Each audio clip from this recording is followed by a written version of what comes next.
Election commission supreme court के फैसले ते अमल कंदे 39 आज़ाद MNAs के PTI जो मेंबर तस्लीम करे वरतो। वधीक 41 मेंबर जे मामले ते सुप्रीम कोर्ट सां राब्तो। सुप्रीम कोर्ट के फैसले की रोशनी में PTI जे 39 आज़ाद मेंबर्स पार्टी वाबस्तगी सर्टिफिकेट इलेक्शन कमीशन में जमा कराया। इलेक्शन कमीशन अदालती फैसले ते अमल कंदे PTI मेंबर तौर संदन नोटिफिकेशन पंहिंजी वेबसाइट ते रखी छॾिया। वधीक 41 मेंबर्स बाबत वज़ाहत लाइ सुप्रीम कोर्ट में दरख़्वास्त जमा। इलेक्शन कमीशन दरख़्वास्त में लिखियो आहे त 41 आज़ाद उम्मीदवारनि पार्टी वाबस्तगीअ जा दस्तावेज़ जमा कराया आहिनि, पर उन्हनि में लिखियो वियो आहे त संदन वाबस्तगी PTI कंफर्म कंदी। असांजे रिकॉर्ड में PTI जो को बि पार्टी स्ट्रक्चर न आहे। पार्टी जो बुनियादी ढांचो मौजूद न हुअण ते आज़ाद मेंबर जी वाबस्तगी केरु कंफर्म कंदो?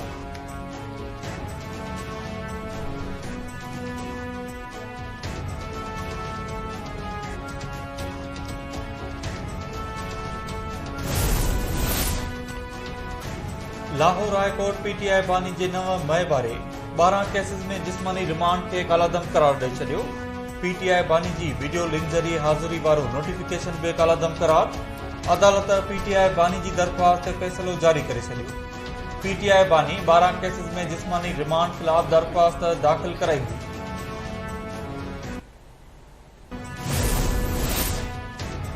खैबर पख्तूनख्वा जी एपिक्स कमेटी बनू अमन जरगे जा मुतालबा तस्लीम करे वरता। वडे वज़ीर अली अमीन गंडापुर जी सदारत हेठ एपिक्स कमेटी इजलास में कोर कमांडर पेशावर बनू जरगे जे नुमाइंदनि ऐं ॿियनि जी शिरकत। जारी कयल पधिराई मूजिब अस्करी इदारनि वाज़े कयो त KP में को बि ऑपरेशन न पियो थिए। दहशतगर्दनि ख़िलाफ़ कार्रवाई पुलिस ऐं CTD कंदी। सरहदी इलाइक़नि में जिथे पुलिस कार्रवाई नथी करे सघे उते फ़ौज खां मदद वरिती वेंदी। इलाइक़े में मौजूद हथियारबंद धुरियुनि ख़िलाफ़ पुलिस कार्रवाई कंदी। अवाम ऐं इदारनि विच में पैदा थींदड़ ग़लतफ़हमियूं ख़त्म करण लाइ कमिश्नर सतह ते कमेटियूं जोड़ियूं वेंदियूं।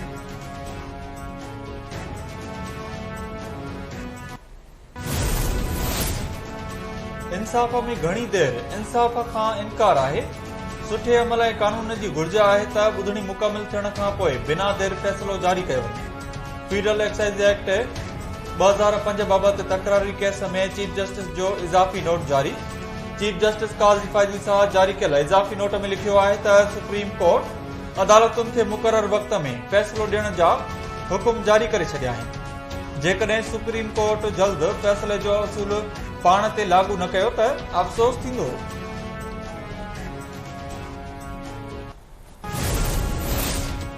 क़ौमी असेंबली में अपोज़िशन लीडर उमर अयूब चयो आहे त नई इलेक्शन जूं तयारियूं शुरू कयूं वञनि। मुल्क जो 90% अवाम अॼु बि PTI सां गॾु आहे। रावलपिंडी में मीडिया सां ॻाल्हाईंदे उमर अयूब चयो त PTI मुल्क जी सभ खां वॾी पार्टी आहे। हुकूमत PTI खे पाक फ़ौज साम्हूं बीहारणु चाहे थी।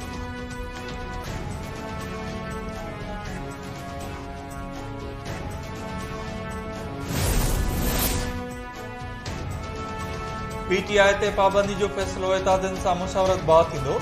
तहरीक इंसाफ़ वारा पहिरियां नाश्तो पोइ मांझांदो ऐं आख़िर में बुख हड़ताल कंदा आहिनि। हुननि जी हर शइ अलामती हूंदी आहे। वफ़ाक़ी वज़ीर ख़्वाजा आसिफ़ चयो आहे त काबीना में PTI मथां पाबंदी वारे फ़ैसिले ते गौर न थियो, पर पाबंदी वारे इम्कान खे रद्द नथो करे सघिजे।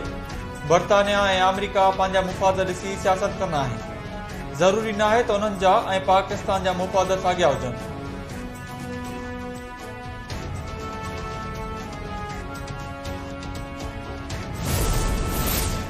हर वक्त ऐं हर हंध ते इंसाफ़ रुगो ज़मीर मूजिब नाहे करणो हूंदो। इंसाफ़ कानून ऐं आइन मूजिब करणो हूंदो आहे। रुगो इंसाफ़ कुझु नाहे हूंदो। इस्लामाबाद हाई कोर्ट जे चीफ जस्टिस आमिर फारूक चयो आहे त अदलिया में बि हाणे तेज़ीअ सां जिदत अची रही आहे। हाणे नोटिस बि ईमेल ज़रिए मोकिलिया पिया वञनि।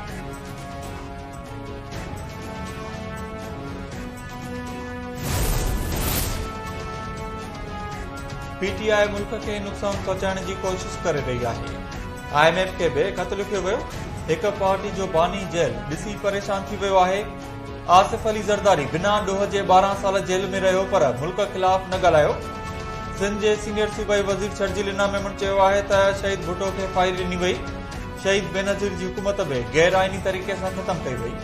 ॿुधायो वञे त ॿोॾ मुतासिरनि लाइ पीटीआई जमा करायल रक़म केॾांहुं कई, छा रक़म दहशतगर्दी ऐं ॾफेड़ लाइ ख़र्च कई वई आहे।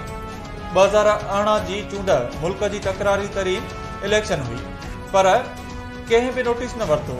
शर्जील मेमून यूसुफ ॻोठ खां टावर ताईं पीपुल्स बस सर्विस जी नए रूट जो बि इफ्तिताह करे छॾियो।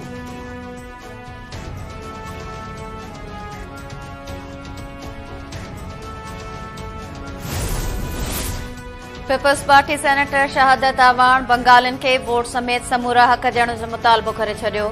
घरू मामलनि बाबति सेनेट जी स्टैंडिंग कमेटी इजलास में ॻाल्हाईंदे शहादत आवाण चयो त बंगालिन जा रजिस्ट्रेशन समेत समूरा मसला हल थियण घुर्जनि। नादरा चेयरमैन चयो त बंगालिन जी रजिस्ट्रेशन मसलनि सबब मुमकिन न आहे। इरफान सिद्दीकी चयो त जेकॾहिं बंगालिन जी रजिस्ट्रेशन नामुमकिन आहे त छा अफगानिन जी मुमकिन आहे। नादरा खे जेका कानूनी मदद घुर्जे असां उहा मदद करण लाइ तयार आहियूं।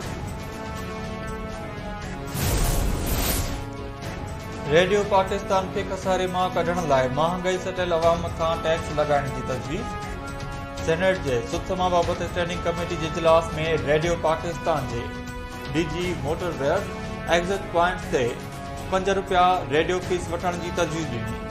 अहमद सईद कमेटी खे ॿुधायो त रेडियो जो खसारो ₹2 अरब खां वधी वियो आहे। एफआई बि रेडियो पाकिस्तान जा ₹6 करोड़ खाई वई आहे। स्टैंडिंग कमेटी रेडियो पाकिस्तान जे डीजी पारां ॾिनल तजवीज़ जी वाखाण कई।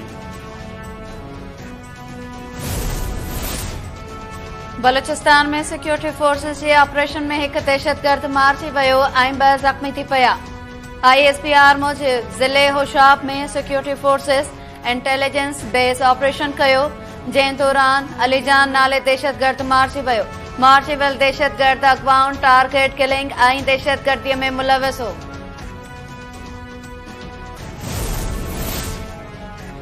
सिंध टेक्स्ट बुक बोर्ड जी इंतजामिया हिक ई पब्लिशर ग्रुप ते गुज़िरियल 40 सालनि खां महिरबान।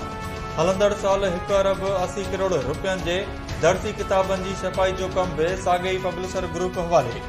किताबनि जी छपाई लाइ पहिरियों टेंडर 19 मार्च, ॿियों 5 जून ऐं टियों टेंडर 6 जुलाई ते जारी कयो। 60 सैकड़ो किताबनि जी छपाई जो कम हिक ई पब्लिशर ग्रुप हवाले थियण सबबि सरकारी स्कूलनि में मुफ़्त दर्सी किताब वक़्त सिर न पहुचण जो ख़दशो। ॿियनि पब्लिशर्स नेब खां जांच जो मुतालबो करे छॾियो।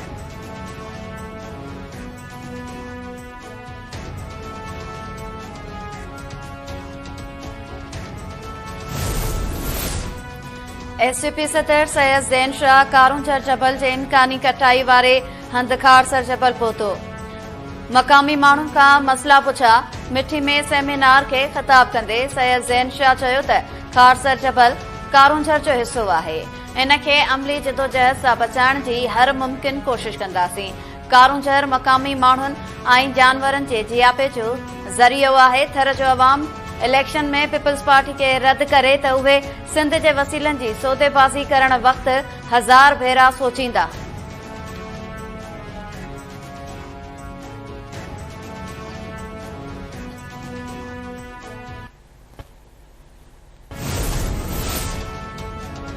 पंजाब में 3 ॾींहनि लाइ कलम 144 लागू, जलसनि जलूसनि ऐं एहतजाज ते पाबंदी हूंदी।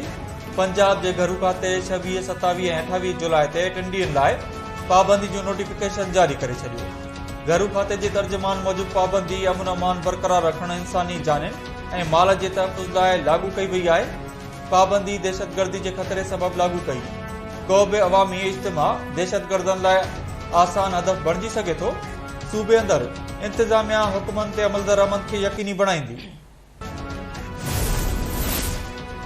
कराची जे मसरूफ़ तरीन रोड शारा फैसल वटि बलोच पुल ते गलती थियल ऑयल टैंकर खे केतिरनि ई कलाकनि बाद हटायो वियो।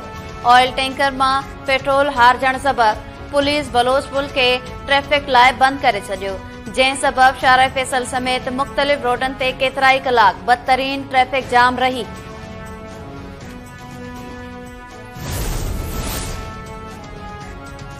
हैदराबाद में वधीक 3 अणॼातल माण्हुनि जा लाश थे। 3 महीननि दौरान थियल लाशनि जो अंग 68 थी वियो।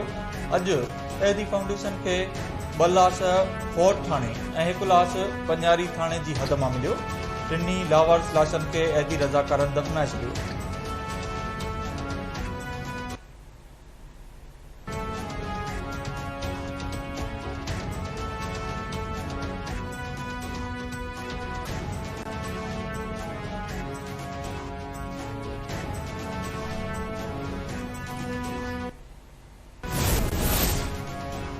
वाशिंगटन में कांग्रेस के गडल इजलास के इसराइली वजीर आजम नेतन्याहू के खिताब दौरान हज़ारे माण्हुनि जो एहतजाज, गजा में इसराइली बरबरत खत्म करण जो मुतालबो।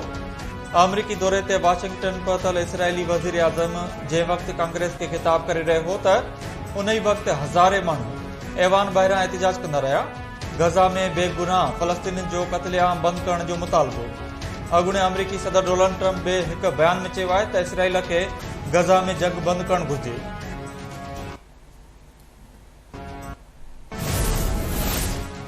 उत्तर कोरिया ही पहिरियों ॿीहर गंद कचरे सां भरियल थेला फूकणनि सां वधी ॾखण कोरिया में केराए छॾिया। परॾेही ख़बरूं इदारे मूजिब उत्तर कोरिया गुज़िरियल ॾींहुं कचरे सां भरियल थेला फूकणनि सां वधी सेवल में ॾखण कोरिया जे सदारती कंपाउंड ऐं अमेरिकी फ़ौजी अॾे वेझो केराया। ॾखण कोरिया जे सदारती ऑफिस जो चवणु आहे त हुननि फूकणनि जी लैंडिंग खे गौर सां ॾिठो, कंहिं बि नुक़सान खां बचण लाइ फौरी तौर फूकणनि खे निशानो न बणायो, छाकाणि त इन ॻाल्हि जो अंदाज़ो न हो त हो फूकणनि में अंदर छा आहे।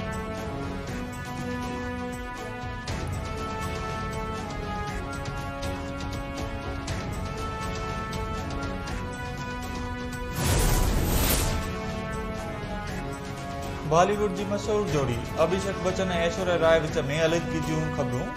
एक हिंदू पंडित भी जल्द जोड़े जा रस्ता धार थियण जी अॻकथी करे छॾी।